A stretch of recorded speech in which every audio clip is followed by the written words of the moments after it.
Una gran captación de dólares falsos se produjo en Argentina, en donde a través de cajas de muñecos y juguetes se pretendían transportar más de 348.000 dólares falsos.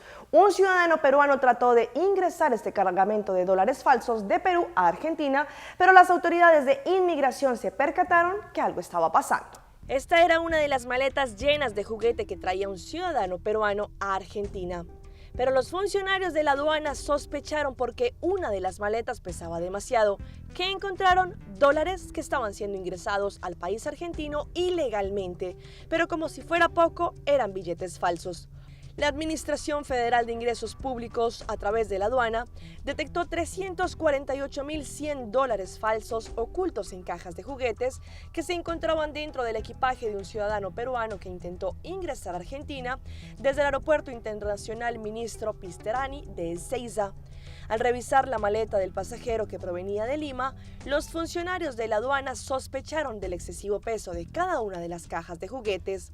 Al abrirlas detectaron envoltorios de papel madera que pretendían disimularse en los laterales y el fondo de cada una de ellas. Cada uno de los paquetes de papel madera contenían los dólares, muchos de los cuales tenían idéntico número de serie, catalogados como falsos tras pericias realizadas por especialistas en este tema.